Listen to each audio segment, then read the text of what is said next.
우리가 매년 12월이 되지면은 성탄의 노래를 부르게 되어집니다. 전에 찬송가에는 116장 동방박사 세 사람 귀한 예물 가지고 동방박사가 세 사람이다 라고 이렇게 찬송가 가사에 기록이 되어 있습니다.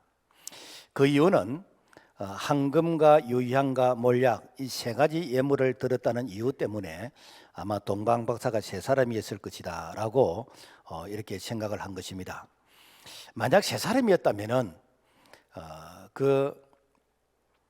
이 바벨론 페르시아 제국 거리가 정확하게 출발한 지점을 알 수 없습니다만 한 3,000km가 넘는 그 거리, 어쩌면은 4개월, 6개월 이상 걸리는 그 거리를 세 사람이 이렇게 숙식을 감당하면서 그 먼 길을 과연 올 수 있었을까?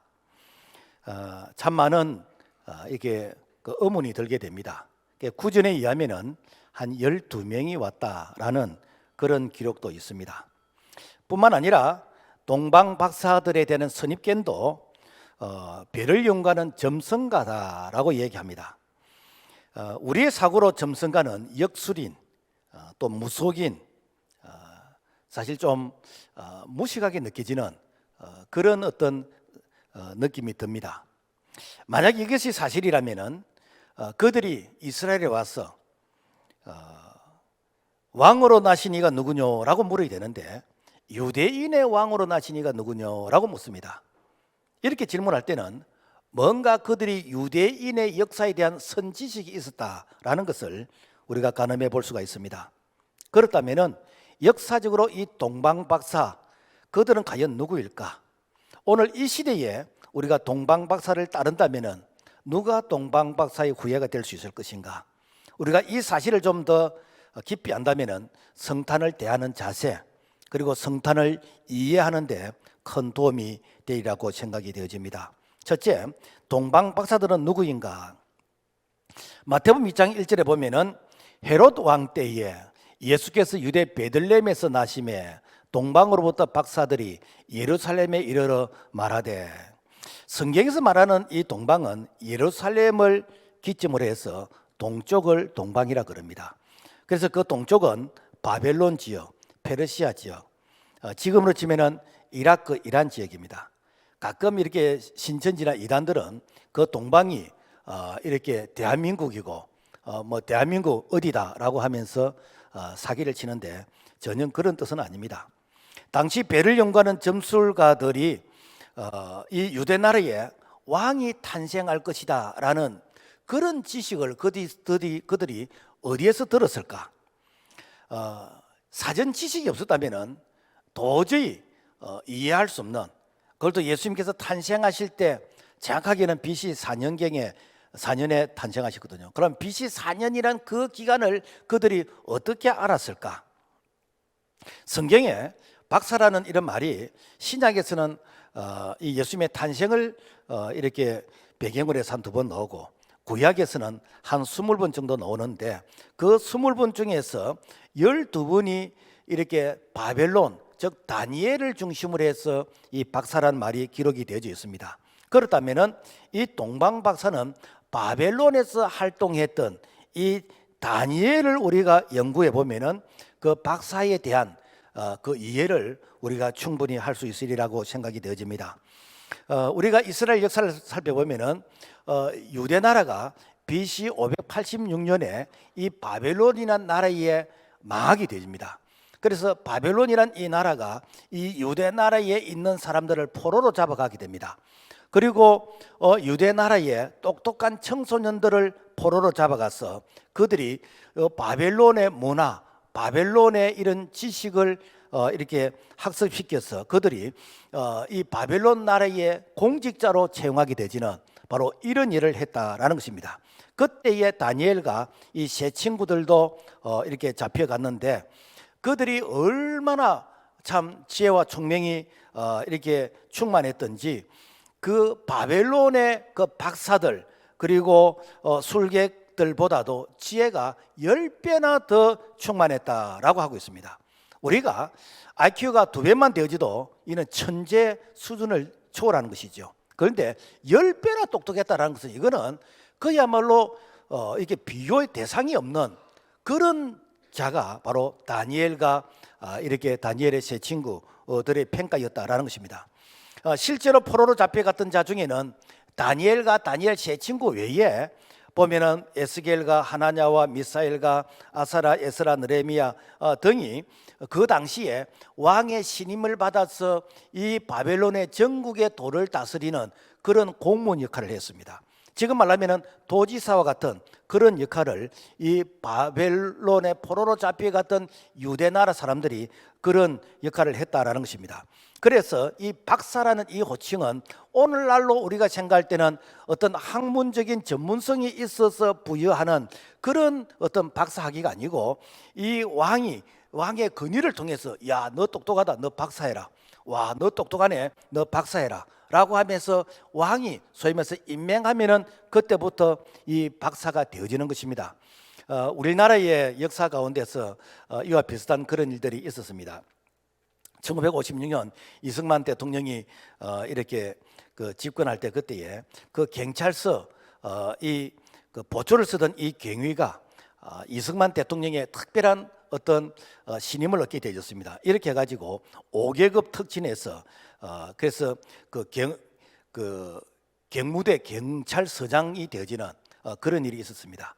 사실은 이런 일들은 그때나 지금이나 어떤 대통령 왕의 눈에 들게 되어지면은 평범한 한 시민이 그야말로 엄청난 그런 고위직의 그 국가를 위해서 일할 수 있는 그런 기회가 주어진 것은 충분히 우리가 이해를 할 수가 있습니다. 특히 이 느부갓네살 왕은 자신이 꿈을 꿨는데 이 꿈에 대한 해석을 이 바벨론의 이 박사와 이 술객들이 해석을 하지를 못했어요.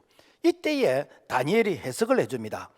다니엘이 해석을 하니까 이때 느부갓네살 왕이 완전히 감탄을 합니다. 그러면서 이 왕이 다니엘을 높여주시는데 다니엘 2장 48절 말씀 보면은 이에 왕이 다니엘을 높여서 귀한 선물을 많이 주며 그를 세워 바벨론 온 지방을 다스리게 하며 그러니까 다니엘은 그 당시에 바벨론에 있는 그야말로 이 똑똑하다는 사람들 그들보다도 더 10배나 똑똑한 왕이 인정을 해주는 그런 탁월한 자였다라는 것입니다.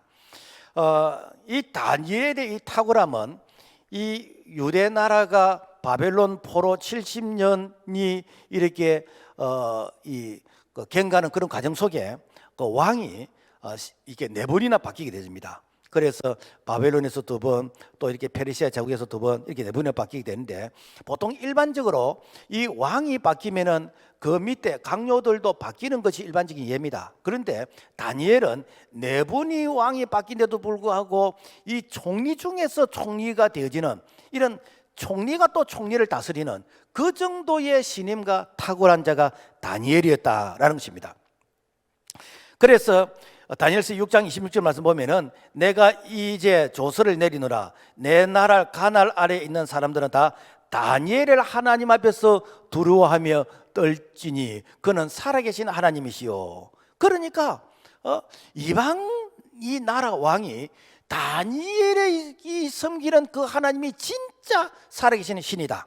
그러니까 앞으로 너희들 다니엘 가르침을 받아라, 다니엘 시킨 대로 해라 라고 할 정도로 다니엘이 그 왕으로부터 신임도 얻었고 뿐만 아니라 총리들로부터도 이렇게 존경을 받았다라는 것입니다.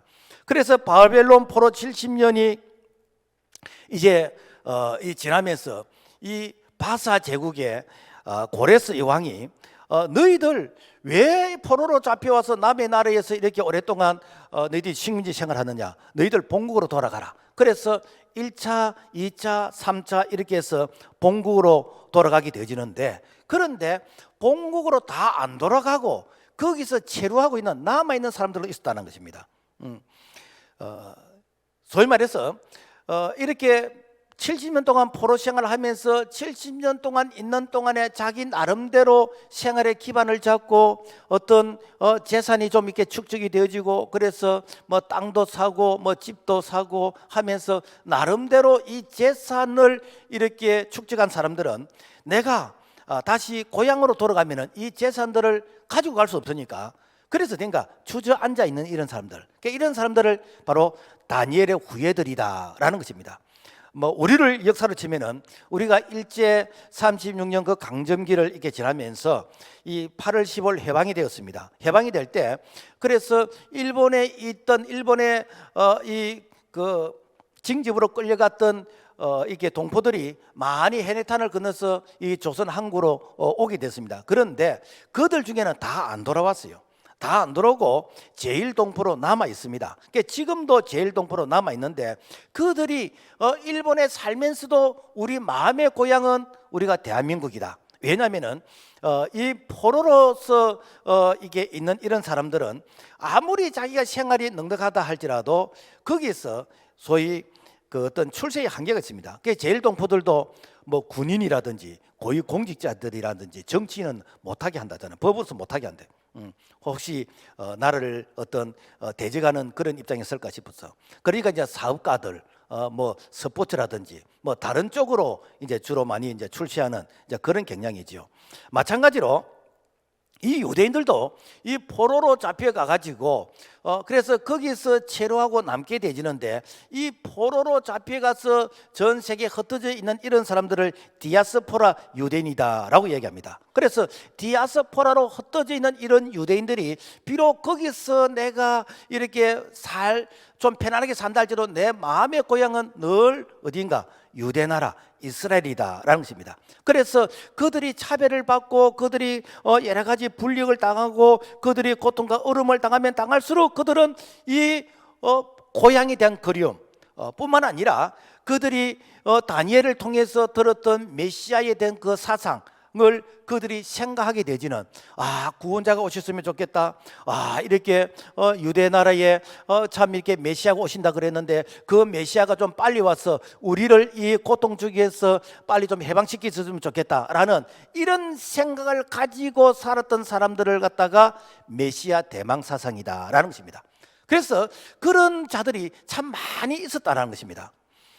사실 이런 문화가 우리가 충분히 이해가 되는 것은 이스라엘 역사를 이렇게 좀 살펴보면은 이스라엘이 이게 서기 70년 때 로마의 티토 장군에 의해서 예루살렘이 완전히 이게 파괴되면서 성이 이제 무너지고 성전이 파괴되었습니다. 그 이후로 전 세계 뿔뿔이 흩어져서 약 한 2000년 동안 이렇게 나라 이런 그런 서름의 그런 생활을 하게 되었습니다. 그러다가 1948년 이 5월 14일 그들이 텔아비브에 다시 모이게 되었는데, 그들이 모여서 그들이 서로 만나 보니까 같은 언어를 가지고 있고 같은 문화를 가지고 있고 같은 종교를 가지고 있고 같은 그들이 신앙의 사상을 가지고 있더라는 거예요. 이게 어떻게 가능한가? 사실 유대인들의 탁월한 그 하브르타 교육, 그러니까 할아버지가 손주까지 계속해서 교육을 시키고 이 손주가 할아버지 되면 또 이렇게 교육을 시키는 소위 말해서 이 밥상 머리 이런 교육, 이것이 유대인들의 탁월한 이런 교육인데, 그래서 그들이 그러한 교육의 문화를 통해서 그들이 2000년 동안 그들의 문화와 언어와 사상을 가지고 있었다는 거예요. 그렇다면은 충분히 다니엘을 통해서 교육을 받았던 그 사람들이 몇백 년이 지나도 메시아에 대한 그리움, 메시아에 대한 대망의 사상을 그들이 유지할 수 있었다라고 우리가 이렇게 생각해 볼 수가 있습니다. 그렇다면은 오늘 우리는 우리의 이 신앙을 우리 다음 세대들에게 얼마나 책임 있게 전할 수 있을까? 아니, 내가 예수를 믿는 신앙생활하는 이 부모님의 이 세대인데도 불구하고 자녀들이 신앙생활을 제대로 안 하는 그런 경우가 있다면, 부모님이 돌아가시고 나서 이 자녀들이 얼마나 신앙생활을 반듯하게 할 수 있을까? 아니, 몇 대는 넘어갈까? 참 염려가 되지는 게, 여러분요, 손주 때까지 간다는 보장 없습니다. 이거는 정말 심각합니다. 그래서 오늘 이 시대에 정말 우리가 이 다니엘의 이런 신앙, 다니엘이 이렇게 몇백 년이 지나도 메시아를 대망하는 그러한 믿음과 그러한 신앙을 오늘 우리가 다음 세대들에게 심어주는 이 훈련, 이 경건의 훈련, 이 신앙의 교육의 훈련을 하지 않으면 다음의 세대는 끊어질 수가 있다라는 것을 우리가 생각하고 철저하게 우리가 성탄절을 기점으로 해서 우리 다음 세대들에게 이 메시아의 이 사상을 우리가 정말 잘 가르치고 또 전수해 줄 수 있는 책임 있는 우리의 신앙이 되어야 될 줄로 믿습니다. 그렇다면 동방박사들은 어떻게 예수님의 탄생을 그들이 시대적으로 맞출 수가 있었을까? 다니엘이 바벨론 포로 이제 70년이 찼을 때에 이 고레스 왕이 이제 유대 나라로 너희들 본국을 돌아가라. 그래서 1차로 돌아갔습니다. 가서 그들이 무너졌던 이 성벽과 성전을 재건하는데, 그런데 이 유대 나라에 있던 사람들이 막 성전 이렇게 짓는 것을 방해를 하고 성벽을 재건하는 것을 막 방해를 합니다. 그래 방해를 하니까 이 소식을 다니엘이 들었어요. 그래서 하나님, 우리 민족이 하나님께 성전 예배를 멸시하다가 이 이방 나라 바벨론 포로 70년 생활을 했는데, 그런데 이 성전 재건하는 것을 방해를 한다면 우리 민족에 소망이 있습니까? 하나님, 앞으로 우리 민족은 어떻게 됩니까? 라고 하면서 21일 동안 금식하면서 기도를 하는데 하나님께서 그 기도에 응답을 이렇게 주셨습니다. 그래서 그 기도 응답이 무엇인가? 다니엘 9장 25절부터 26절 우리 자막을 보면서 한번 읽어보겠습니다. 시작. 너는 깨달아 알지니라. 예루살렘을 중건하라는 영이 날 때부터 기름 부음을 받은 자 곧 왕이 일어나기까지 7일에와 62일에가 지날 것이요 62일 후에 기름 부음을 받은 자가 끊어져 없어질 것이며. 자, 네가 걱정하고 있는 나라, 그 나라는 메시아 나라가 올 것인데 이 메시아 나라가 언제 올 것이다 라는 것을 구체적으로 말씀하고 있습니다. 여기서 기름 부은 자는 이거는 그리스토스, 이거는 이렇게 그리스도 즉 메시아 구원자다라는 그런 뜻이 있습니다. 당시 바사 제국 고레스 왕이 유대인들에게 너희들이 본국으로 돌아가서 무너졌던 성전과 성벽을 재건하라라고 명령을 했어요. 명령을 했는데 1차, 2차 바로 이제 그 시기를 계산해 보면은 그때부터 7일에와 62일에, 그러니까 7일에 7년 또 62일에 하면 62년 더하면 69, 이걸 갖다가 계산을 하게 되면은 한 483년이 이렇게 되어집니다. 자, 483년이 되어지면은 어떤 게 기름 부은 자가 오신다는 거예요. 기름 부은 자가. 그러니까 기름 부은 자가 오실 것이다. 그러면은 그 기름 부은 자 메시아가 언제 오실 것인가? 그러면은 그 483년을 어떻게 계산할 것인가? 그러면은 1차로 기한해서 이 성벽을 재건한 그때를 기준할 것인가? 2차를 기준할 것인가? 3차를 기준할 것인가? 그래서 이 2차를 기준을 하니까 이게 정확하게 예수님 탄생 그 BC 4년하고 딱 맞아 떨어져 버려요. 그래서 그들이 예수님의 이게 메시아가 오심이 언제일까? 그들이 1차 기한을 중심으로 해서 계산하는데 아닌데 2차를 중심으로 해서 그때가 이제는 징조가 나타나는 바로 그런 때였다라는 것입니다.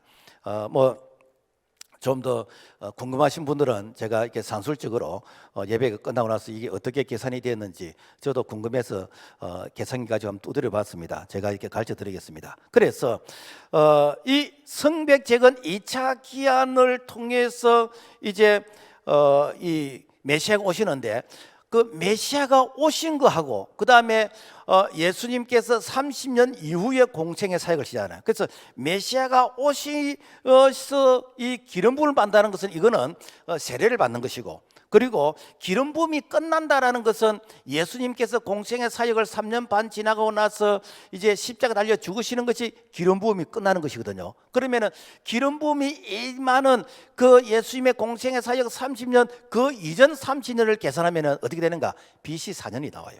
그러니까 당시에 이 예수님 즉 메시아를 기다리는 자들이 이렇게 계산해 보니까 이때쯤 되면 메시아가 오시겠네 라는 것을 그들이 알게 되어졌고, 바로 그때가 예수님께서 탄생하시는 BC 4년이었다라는 것입니다.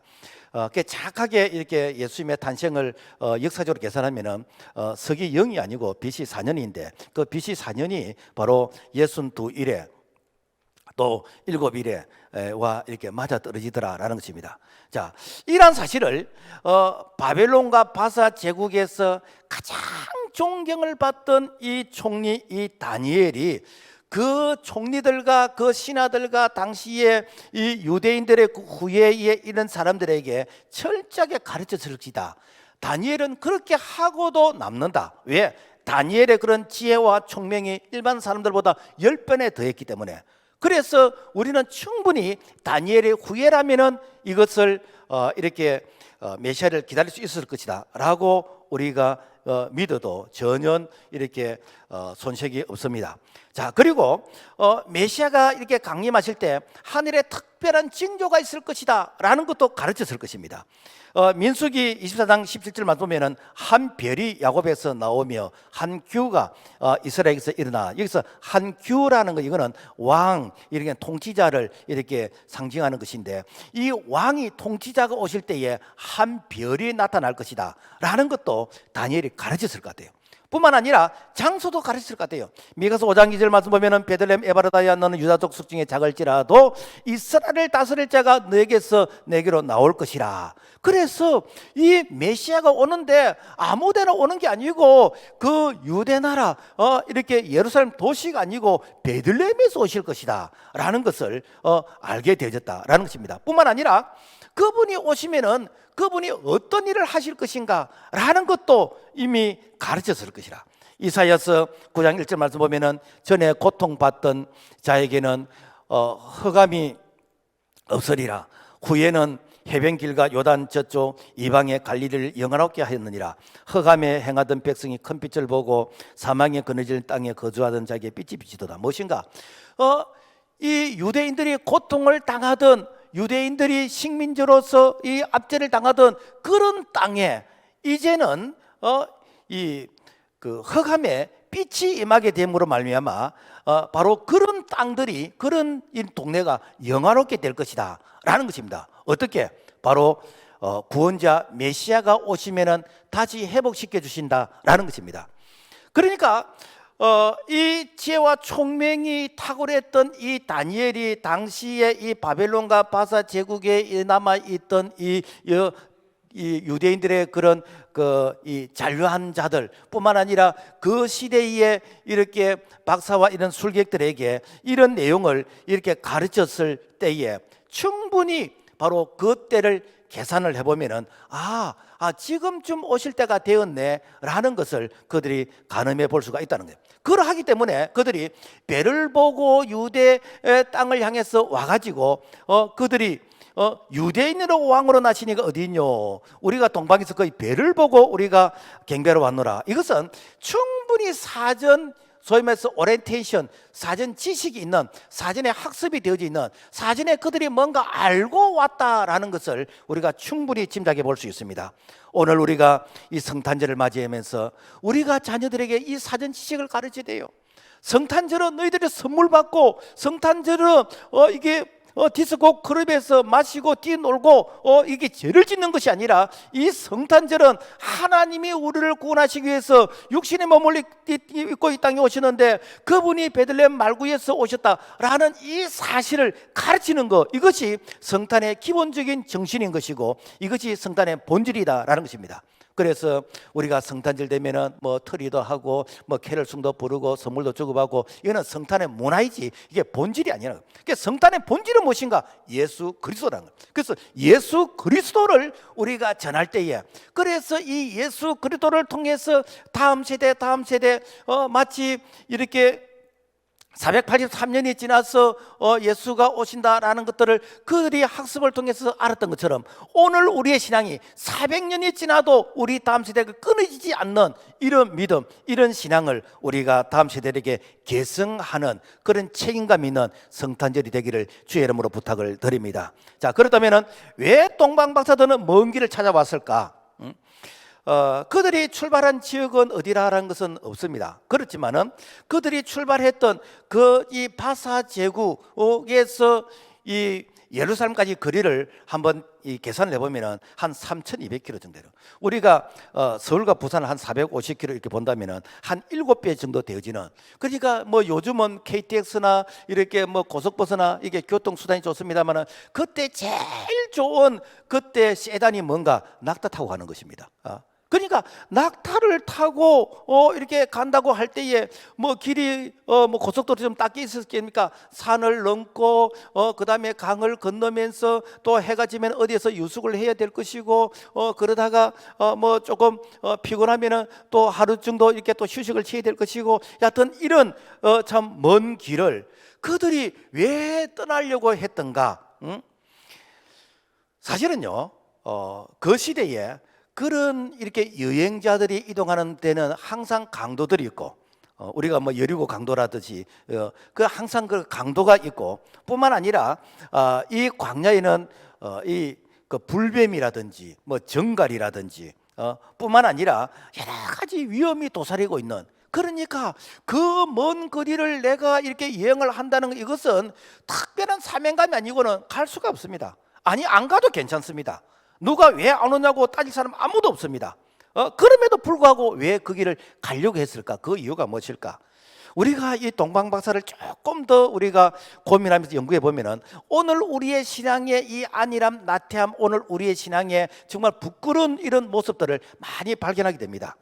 어떤 젊은 부부가 이렇게 교회 가는 것이 그렇게 이게 귀찮고 부담스럽고 짜증이 나더래요. 그래서 가위바위보 해가지고 두 사람 중에서 진 사람이 대신 갔다 오기로. 그래서 뭐 꼭 두 사람이 갈 필요 있나? 뭐 당신이 가서 우리를 위해서 기도해 주면 당신 치맛자락 잡고 우리가 처음 가면 안 되겠나? 막 이러면서, 그래서 가위바위보에 졌던 아내가 이게 예배 드리러 가는. 그래서 이제 아내가 예배를 드리러 가고 이 남편은 이렇게 뭐 엑스레이를 앞으로 찍고 뒤로 찍고 방에서 이제 이게 구르고 있다가 이렇게 잠이 들었어. 그런데 비몽사몽간에 꿈에서 자기 가족이 천국 문 앞에 있는데 그 천국 문 앞에 이렇게 이야기를, 대표로 한 사람만 들어오시오. 그러니까 꿈이지만 잠이 뻑 깨버리더라고. 와, 이게 대표로 천국에 누가 갈 것인가? 신앙생활을 이렇게 해서 안 되겠구나 라는 그런 이렇게 경각심을 느끼게 되어졌다라는 것입니다. 여러분, 그 환경이 정말 이렇게 참 열악한, 그럼에도 불구하고 몇 달을 걸려서 예배드리러 가는 그 동방박사의 그들의 마음, 그렇다면은 오늘 우리가 예배드리러 오는 것은 뭐 몇 시간도 아니고, 사실은요 뭐 멀어봐야 1시간 이내고 우리가 걸어서도 올 수 있는 이런 거리인데, 그런데 우리가 이 핑계 저 핑계 대면서 우리가 뭐 추워서 뭐 더워서 뭐 비 때문에 눈 때문에 이렇게 생각하는 것은 예수가 부담스럽다는 것이지, 우리가 예수님을 만나고자 하는 그런 간절한 사모하는 이런 마음이 부족하다라는 것입니다. 자, 그렇다면은 무엇 때문에 그들이 그럼에도 불구하고 예수님을 만나기 위해서 그 먼 거리를 올 수 있을까? 그들은 메시아의 위로를 기다리고 있었다라는 것입니다. 미국의 콜롬비아 윌리엄스 말스톤 심리학 교수가 사람이 사는 목적이 무엇인가, 이 3,000명을 대상으로 해서 소위 이렇게 질문에 답하는 그런 설문조사를 했는데, 사람이 사는 목적 94%가 무엇인가? 기다림이더라는 거예요. 기다림. 여러분, 사실요 우리가 기다림 때문에 사는 것이거든요. 우리가 2022년 좀 힘들어도 2023년 새해는 희망일 거야. 그 기다림이거든요. 그리고 그 매달 이렇게 뭐 생일을 기다리고 무슨 기념일을 기다리고 교회 무슨 행사를 기다리고 뭐 이 젊은 사람들은 뭐 데이트 그 날짜를 기다리고 이 기다림이 무엇인가? 이게 희망입니다. 희망. 그러니까 이 기다림이 무엇인가? 이게 축복이라니까. 이게 축복이요. 우리가 가끔 명절 때 보면은 그 독거 노인들이 이렇게 생을 이렇게 포기했다는 그런 극단적인 선택의 뉴스를 보게 됩니다. 왜 그런가? 다른 이웃 집에 이렇게 사람들을 보니까 와, 저 멀리 있는 자녀들이 온다 그러고 뭐 안 와도 뭐 이렇게 전화로서 뭐 이렇게 연락을 하고 뭐 이렇게 부모님께 뭐 용돈이라도 보내고 이렇게 하는데 자기는 전화도 한 통 안 오고 오는 사람도 없고 그야말로 아무도 자기를 찾아주는 사람이 없을 때 그 기다림이 없는 그 마음, 이것이 그야말로 허무한 마음인 것이고 이게 소망이 없는 마음이더라라는 것입니다. 그래서 성탄절은 뭔가 기다림입니다. 요즘은 아이들이 뭐 성탄절에 대해서 뭐 어떤 생각을 가지고 있는지 모르겠지만 제가 어릴 때 70대만 하더라도 이 성탄절 참 많이 기다렸습니다. 왜 그런가? 모처럼 이렇게 교회 무대 위에서 노래 한 불러보고 연극 한번 해볼 수 있는, 학교에서 인정 못 받아도 교회에서는 인정을 받을 수 있거든요. 그러니까 성탄절이 기다려지는 거요. 그리고 성탄절 되어지면은 그때 뭐 성탄절에서 이렇게 여러 가지 행사도 행사지만은 제 기억에서는 유일하게 1년에 떡국을 한번 먹을 수 있는 게 성탄절 날 그 교회 이 마당에 가마솥 걸어 놓고 이게 떡국을 한번 주나, 그 떡국 한 그릇 얼어 먹어보기 위해서 어른들 예배 끝날 때까지 얼마나 기다리는지, 검은 고무신 신고 바른 실인데 뼈에 빨리 이렇게 이 떡국 안 주는지 이런 거 기다림. 참 이런 것들이 여러분요 성탄의 축의 기다림이에요. 그리고 그 시대에는 이렇게 새벽송이라는 걸 또 했잖아요. 새벽송. 그래서 이 새벽송 할 때 잠자면 안 되기 때문에 어떻게든지 잠을 안 자려고 애를 쓰고 있다가 그래서 지금처럼 뭐 이렇게 이 신발이 따뜻합니까? 그 검정 고무 신고 이 눈길 위에서 이렇게 가서 성탄 이렇게 새벽송을 불러드리는. 그러다가 뭐 어느 이제 좀 장로님 댁이나 어떤 근사님집에 가면은 이게 따뜻한 뭐 이렇게 떡국을 주면은 그런 게 추억이에요. 그러니까 이게 뭔가 기다림에 기다림. 그러니까 예수님이 탄생하기 전 그때 영적으로나 사회적으로나 희망이 없던 그런 시대, 우리가 이렇게 포로로 잡혀가서 우리가 고통을 당하고 얼음을 당하고 그리고 이스라엘이 이렇게 로마 식민지 하에서 이렇게 고통을 당하는 그런 시대에 정말 우리의 희망이 있다면 무엇인가? 메시아가 오시는 것이다. 오늘날도 마찬가지입니다. 우리가 살아가기 힘들고 우리가 고통스럽고 우리가 질병이나 여러 가지 관계에서 고통과 어려움을 당할 때 우리의 기다림은 무엇인가? 이 모든 문제를 해결할 수 있는 메시아이다. 이것이 무엇인가? 메시아를 기다리는 그들의 사모하는 마음이 있다는 거예요. 그런 자들이 다 주님을 만나게 되었다는 것이요, 예수님을 만나게 되었다는 거예요. 목자들이 어떻게 해서 이렇게 아기 예수님을 만날 수 있었습니까? 누가복음 2장 8절 말씀 보면은 그 지역의 목자들이 밤에 밖에서 자기 양떼를 지키더니 천사가 이르되 오늘 다윗의 동네에 너희를 위해서 구주가 나셨으니 곧 그리스도 주시니라. 왜 목자에게 예수님의 탄생을 알려주었을까? 이 목자는요 양을 지키는 자잖아요.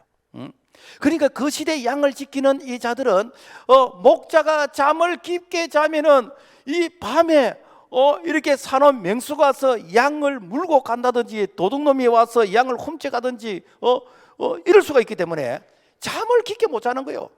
그래서 이 추울 때 불 좀 피워놓고 이렇게 반잠을 자는 거예요. 뽀시락 끄트면은 이렇게 벌떡 일어나야 되니까.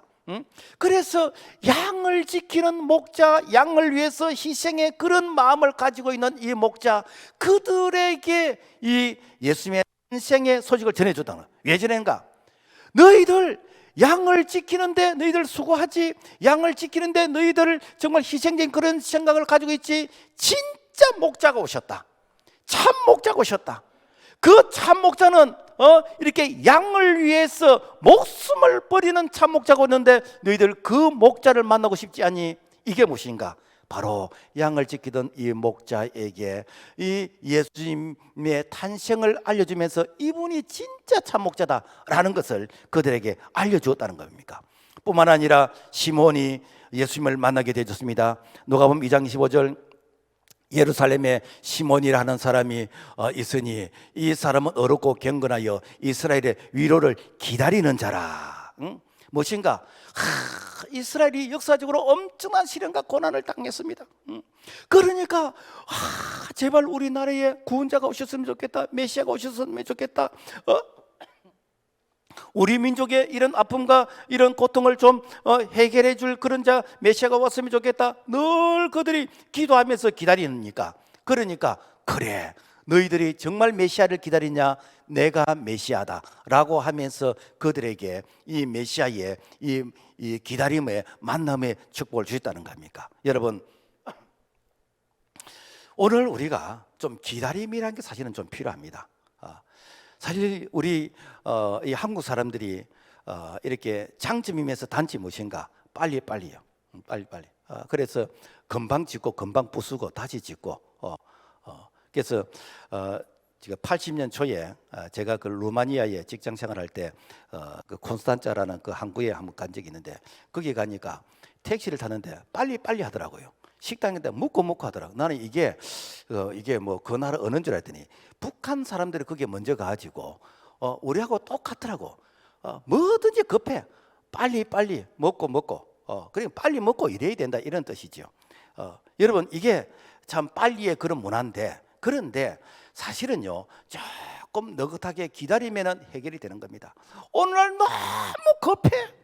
너무 급해가지고 도장 찍어버리고, 너무 급해가지고 사표 써버리고, 너무 급해가지고 뭐 이렇게 이상한 행동을 해버리고.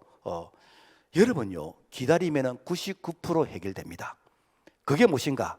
메시아 그리스도를 만나게 되지면은 그분이 해결되는 거예요. 오늘날 교회 문제 99%는 기도하고 기다리면 해결되는데, 자꾸만 사람이 나서가지고 무슨 위원회, 무슨 조사, 뭐 진상, 무슨 교회를 완전히 쑥대밭을 만들어버려요. 주님이 주인이 아닌 거예요. 그러니까 되는가?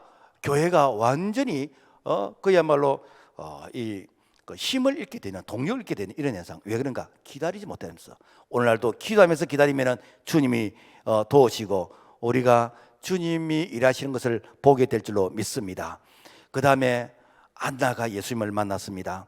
누가복음 2장 36절에서 보면은, 자, 안나라는 선지자가 있어 과부가 되고 84세가 되었더라. 이 사람은 성전을 떠나지 아니하고 주야로 금식하며 기도함으로 섬기더니. 그러니까 이 안나라는 할머니가 몇 살에 결혼했는지는 모르겠지만 혼자 살게 된 것이 84년이에요. 그게 84년 동안 늘 내게 남편이 필요한데 내게 남편은 이렇게 메시아 구원자, 그분이 나의 남편이 되었으면 좋겠다, 이런 마음을 가지고 성전을 떠나지 않고 밤낮으로 금식하면서 기도할 때에 예수님을 만나게 된 것이요. 예수님을 품에 한번 알아보게 되는 것이요. 그래서 이분이 진짜 나의 남편이다 라는 이런 참 위로를 받게 되어지는, 이것이 바로 안나가 예수님을 품에 안게 되지는 이런 축복을 얻게 되었다는 거예요. 뿐만 아니라 오늘 우리가 읽던 이 동방박사도 마찬가지입니다. 마태복음 2장 1절에서 보면은 헤롯 왕 때에 동방으로부터 박사들이 예루살렘에 이르러 말하되 우리가 동방에서 그의 배를 보고 그에게 경배하러 왔노라. 자, 이 동방박사들, 그들이 이 바벨론에서 다니엘의 그런 후예들이 그들이 7일에와 62일에를 지나면은 이렇게 기름 부은 자가 오실 것이라는 것을 그들이 기다리면서, 그러니까 약 한 450년을 그들이 기다리다가 예수님의 이 탄생을 그들이 이제 알고 찾아온 거 아닙니까? 그러니까 기다렸던 자에게 예수님을 만나게 되는 거예요. 그래서 이 목자들이나 이 안나나 시몬이나 이 다 동방박사나 공통적 특징이 무엇인가? 그들이 기다렸다는 거예요. 오늘날도 은혜를 기다리고 성령 충만을 기다리고 우리가 주님의 기도의 응답을 기다리고 주님을 만나기를 기다리는 자는 지금도 만나주신 줄로 믿습니다. 지금도 만나주는 거예요. 그래서 우리가 영적으로 깨어서 내가 못한다고 못하는 것이 아니라 이렇게 주님이 이 문제를 해결하신다. 그래서 주님 만나기를 기다리는, 주야로 우리가 기도하면서 기다리는 그런 마음 한번 가져보세요. 여러분, 내가 못한다고 우리가 좌절하고 낙심하고 절망하는 것이 아니라 주님 만나면은 그분이 하실 수 있습니다. 모든 문제의 답은 예수 그리스도인 줄로 믿습니다. 그 다음에 이 동방박사들은 별의 인도를 받았다는 것이죠. 마태복음 2장 9절 말씀 보면은 박사들이 왕의 말을 듣고 갈 때 동방에서 보던 그 별이 문득 앞에서 인도하여 가다가 악이 있는 곳 위에 머물러 서 있는지라. 그래서 이 동방박사들이 별을 보고 갔다는데, 그러면 단순히 하늘에 있는 이 별 스타, 그 별 자체를 봤을까? 아니면은 저 별 속에 어떤 이렇게 의미를 생각하고 저 벨은 메시아의 벨일 거야. 저 벨 속에는 이 구원자 그리스도가 임재하시는 벨일 거야 라는 그런 의미를 생각하고 벨을 따라갔을까? 아마 의미를 생각하고 따라갔을 겁니다. 왜 그런가? 이 요한계시를 보면은 나는 다윗의 뿌리요 자손이니 강맹한 새벽별이라. 예수님은 자신을 별로서 이렇게 표현을 했습니다. 그것도 특별히 새벽별이라고 그랬어요. 우리가 밤은 캄캄하잖아요, 그죠? 근데 가장 캄캄할 때가 언제인가? 그러니까 새벽이 오기 전 그 경계선. 그러니까 밤 12시, 1시, 2시, 3시 이렇게 가다가 새벽이 오기 전 그 경계선이 가장 어두울 때라. 그러니까 가장 어두울 그때에 이 빛나는 이 새벽별, 이것은 그야말로 광명인 것이고, 이것은 이렇게 희망인 것이고, 이것은 참 우리에게 바로 위로이다라는 것입니다. 그래서 이 별을 통해서 그 별의 의미를 생각하면서 그들이 이제 인도함을 받았다는 것입니다. 마치 이스라엘 백성들이 출애굽했을 때에 낮에는 구름 기둥, 밤에는 불 기둥, 그 구름 기둥, 불 기둥을 봤을까? 그 구름 기둥, 불 기둥 속에 하나님의 임재를 그들이 생각하면서 이렇게 구름 기둥, 불 기둥을 그들이 인도함을 받은 것과 똑같은 의미다라는 것입니다. 그래서 이 동방박사들이 그들을 별을 통해서 인도했다면은 오늘날 우리는 그러면은 어떻게 인도함을 받아야 될까? 오늘도 우리가 밤하늘의 별을 보면서 내가 오늘 어디로 가야 될까? 뭘 해야 될까? 이 별을 보면서 우리 자신의 인도함을 받아야 될까? 아닙니다. 오늘날은 그 별빛이 말씀의 빛이라는 거예요. 주의 말씀은 내 발의 등이요 내 길의 빛이니이다. 이 말씀의 빛이 바로 우리 심령 속에 임하게 되지면 우리가 어둠에 다니지 아니하고 우리가 이렇게 이 진리의 길로 갈 수 있다라는 것입니다. 뿐만 아니라 그 빛은 우리 마음속에 비치게 되는데, 이 베드로서 1장 19절 말씀 보면은 샛별이 너희 마음에 떠오르기까지 너희가 이것을 주의하는 것이 옳으니라. 무엇인가? 예수님을 영접했다는 것은 우리 속에 이 새벽별 되시는 그분이 우리 속에 있는 거예요. 그래서 그분이 우리 마음속에 있게 되면 어둠이 떠나게 되는 것이고, 그분이 우리 속에 있게 되지면은 우리가 이렇게 해야 되는 것은 무엇이고 하지 말아야 될 것은 무엇이며 뿐만 아니라 빛으로 그분이 우리를 인도해 가신다라는 것입니다. 그래서 우리가 예수를 믿는다는 것은 빛 대신 예수님이 우리 심령 속에 임하게 되는 것입니다. 그 예수님의 빛 대신 임재를 우리가 경험하게 되지면은 우리가 뭘 기도해야 되는지, 또 뭘 해야 되는지, 하나님이 뭘 기뻐하시는지 바로 빛 대신 예수님이 우리를 조명해 주신다라는 것입니다. 뿐만 아니라 이 빛은 이기는 자에게 빛이 되어지는 것입니다. 요한계시록 2장 26절 말씀 보면은 이기는 자와 끝까지 내 일을 지키는 그에게 내가 또 그에게 새벽별을 주리라. 무엇인가? 죄와 싸워 이기고 악한 영과 싸워서 이기고 타락한 문화와 싸워 이기고 이기는 자에게는 내가 새벽별이 되어주겠다. 무엇인가? 네가 어둠에 다니지 아니하고 내가 너를 이렇게 진리기로 인도하겠다라는 것이 이 시대에 바로 빛 대신 예수 그리스도 그분께서 우리를 인도하시는 방법인 줄로 믿습니다. 자, 그렇다면은 그 동방박사들이 예물을 드리는데 뭘 드린가? 황금과 유향과 몰약을 예물로 드렸다. 왜 황금을 드렸을까? 이 황금은 당시 왕에게만 드리는 그런 예물이었습니다. 또 이게 아주 비쌀 것이고, 그래서 아기 예수님에게 황금 예물을 드렸다라는 것은 이분은 왕이시다. 사실은 뭐 선물을 뭐 이렇게 예루살렘에 와서 준비한 게 아니고 이미 그 페르시아에서 떠날 때에 이 선물을 준비했어요. 그러니까 선물을 준비할 때에 우리가 왕에게 드릴 선물을 준비한다 라고 하면서 안 준비했겠습니까?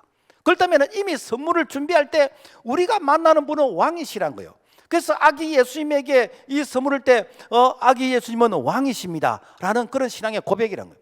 우리가 이걸 조금 더 이렇게 신학적으로 깊이 들어가 보면은 이 구약에서 이 성전의 이런 모든 기구들이 뭐지? 다 금이었어, 금.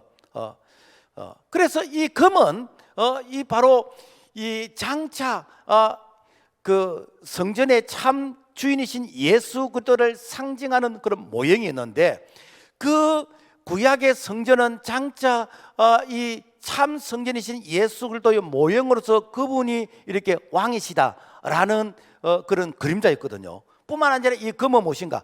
변하지 않는 거예요. 변하지 않는 거예요. 그래서 히브리서 13장 8절 예수 그리스도는 어제나 오늘이나 영원토록 동일하시니라. 그래서 사람이 바뀌지 예수님은 이렇게 변함이 없으시다. 마치 금이 100년 200년이 돼도 그 금이 금으로서의 그런 유지가 되는 것처럼 예수님은 왕이시고 영원히 변하지 않으시다라는 그런 상징의 고백이 바로 황금이었다라는 것입니다. 그리고 예수님에게 유향을 선물했어요. 유향. 이 유향은 이 성전에서 이렇게 성전 예배를 드릴 때 향을 이렇게 피우는 것입니다. 이 향은 누가 피우는가? 제사장이 피우는 거예요. 그러니까 예수님은 바로 제사장이십니다. 하나님과 우리 인간의 중보자로서 여기 제사를 집리하는 것인데 향을 피우면서 제사를 집리하는데 그러면 이 향이 무엇인가? 이 향이 바로 성도의 기도라는 거예요. 그러니까 향이 이렇게 하나님 앞에 올라가는 것처럼 성도들의 이 기도가 하나님께 올라가는데 그 기도가 올라가는 그 과정에 예수님이 중보자이시다라는 것입니다. 그래서 요한계시록 5장 8절 보면은 이 향은 성도의 기도라. 그러니까 우리가 이 기도하는 것을 이게 금향로에 담아서 하나님 보좌에 붓는 것이요. 이게 무엇인가?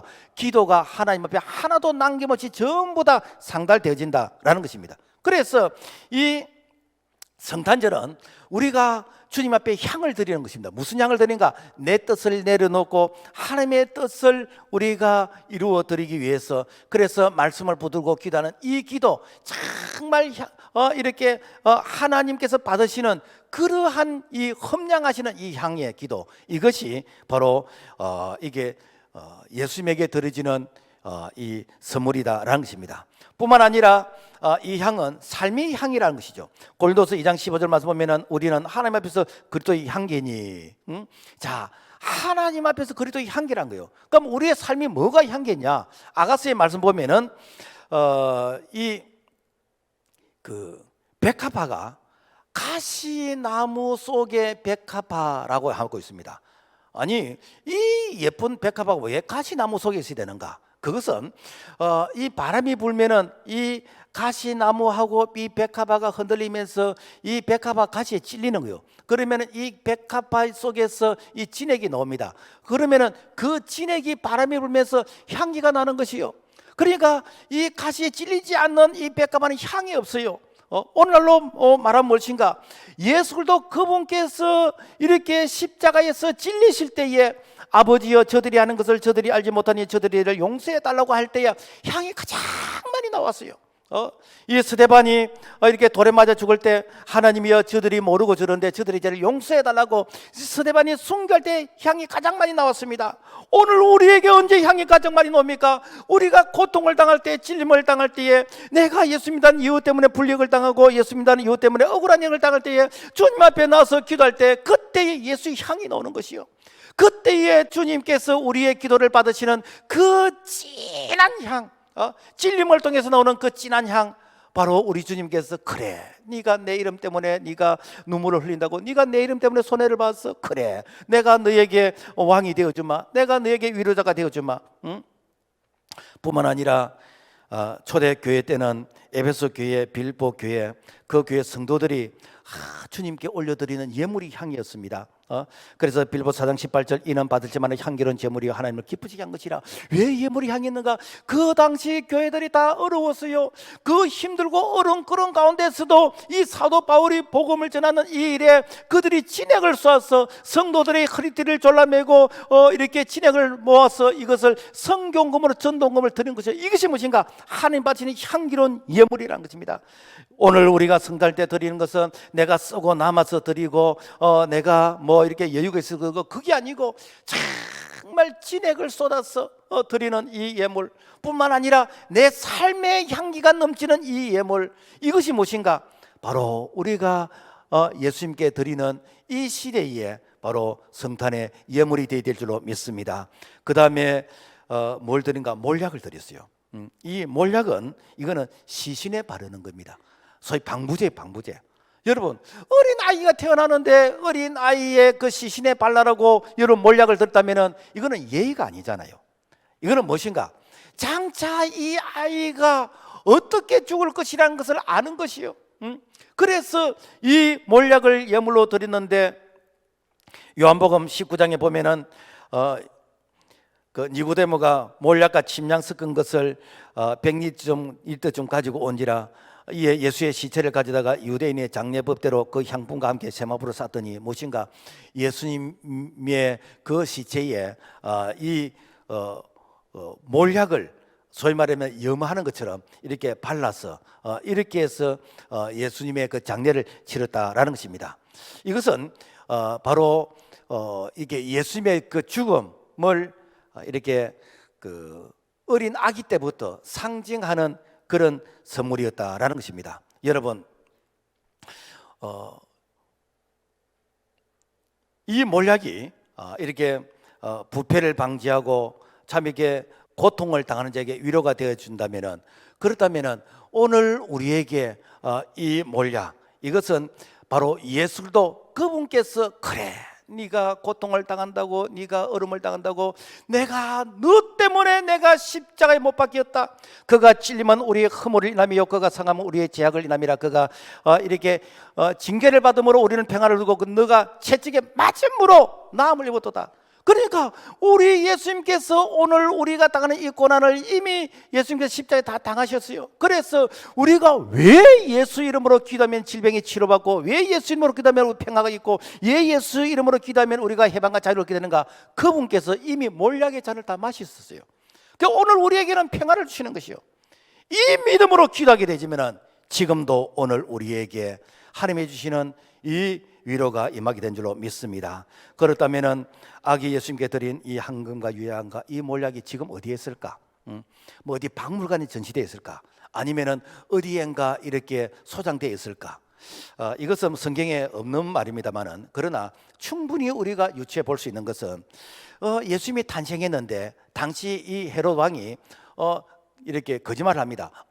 나도 유대인의 왕으로 나도 경배할 테니까 이렇게 어디에서 태어났는지 내게 이야기해 주면 나도 가서 경배하겠다. 이것은 사실은 경배하고 싶은 게 아니라 어디서 태어난지 알면 내가 죽이겠다는 거예요. 그래서 이 베들레헴 주변의 2살리의 모든 사내아이를 다 죽이라는 명령을 내릴 때에, 그때에 하나님께서 천사를 통해서 이 요셉에게 네가 빨리 피신해라. 어디로 피신한가? 저 이집트로 피신해라. 그러니까 지금도 이집트에 가면은 콥틱 교회라는 곳이 있는데, 거기 가면은 예수님이 피신해서 머물렀던 교회라 해가지고 예수님이 피신했던 그 교회가 지금도 기념 교회로 남아 있습니다. 자, 그러다면은 갑자기 아기 예수님을 낙타에 싣고 그 다음에 저 먼 애국, 그것도 그야말로 한 달 이상 걸릴 수 있는 그런 먼 거리인데, 그 먼 거리를 여행을 할 때에 요즘으로 치면은 뭐 카드가 있고 현금이 있고 뭐 하면 됩니다만은, 그때 뭐가 있었겠습니까?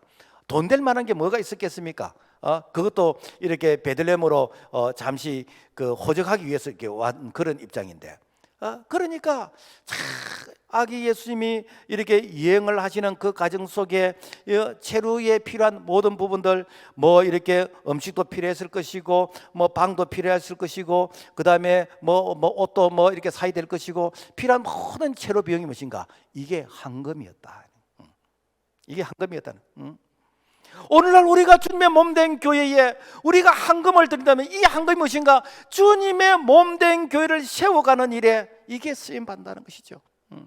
그래서 우리가 헌금하는 것이 내가 뭐 기부하는 것이고, 내가 뭐 이렇게 이 교회에 어떤 종교적으로 내가 세금 내는 거, 그게 아니에요.